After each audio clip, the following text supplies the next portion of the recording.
America దేశంలో New York నగరానికి మేయర్గా జోహ్రాన్ మద్దాని ఎన్నిక కావడాన్ని భారత కమ్యూనిస్ట్ పార్టీ మార్క్సిస్టు తిరుపతి జిల్లా కమిటీ స్వాగతిస్తూ ఉంది.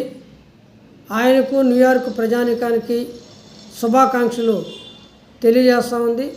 ఈ పరిణామం ప్రపంచ ప్రజానీకానికి పోరాడే శక్తులకు ఊపినిస్తుందని, ఉత్సాహాన్ని ఇస్తుందని మేము భావిస్తున్నాం. ఈరోజు ట్రంప్ ప్రపంచ పెత్తందారుడిగా తయారయ్యి భారతదేశం మీద, ఇతర దేశాల మీద పన్నులు వేస్తూ భయానక వాతావరణం సృష్టిస్తున్న ట్రంప్కి ఇది పెద్ద చెంపపెట్టు లాంటిది. ఎంతో భయపెట్టినప్పటికీ అక్కడ ప్రజానీకాన్ని కార్పొరేట్లతో కలిసి ఒత్తిడి చేసినప్పటికీ, నిధులు ఇవ్వనని చాలా భయాందోళనకు గురి చేసినప్పటికీ ప్రజలు ఇవేమీ పట్టించుకోకుండా తమకు ఒక సోషలిస్ట్ అభ్యర్థి కావాలి అనే ఉద్దేశంతో సోషలిస్ట్ మదానిని గెలిపించారు. దీని ద్వారా ప్రపంచానికి వాళ్ళకు సూచికిచ్చారు. పెట్టుబడిదారి లేకపోతే సామ్రాజ్యవాద విధానాలు ఈ ప్రపంచానికి సరిపోవు, సోషలిస్ట్ విధానాలే, సంక్షేమ రాజ్యమే కావాలని చెప్పేసి న్యూయార్క్ ప్రజలు కోరుకుంటున్నట్టు చెప్పారు.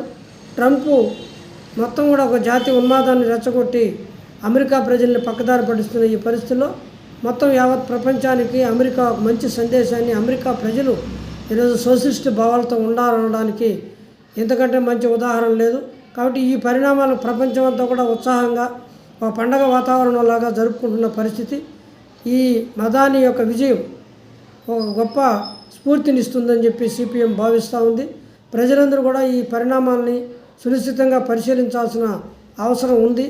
ఎందుకంటే ప్రపంచీకరణ, సరళీకరణ లేదా మొత్తం కూడా ఉదారవాద విధానాలను తీసుకొచ్చి ప్రపంచ ప్రజానికాన్ని దోపిడీ చేస్తున్న అమెరికా ఈరోజు తన దేశంలో ఉన్న ప్రజలను కూడా ఆదరించలేని పరిస్థితి వచ్చిందని చెప్పి మదాని గెలుపు ద్వారా మనకు తెలుస్తూ ఉంది.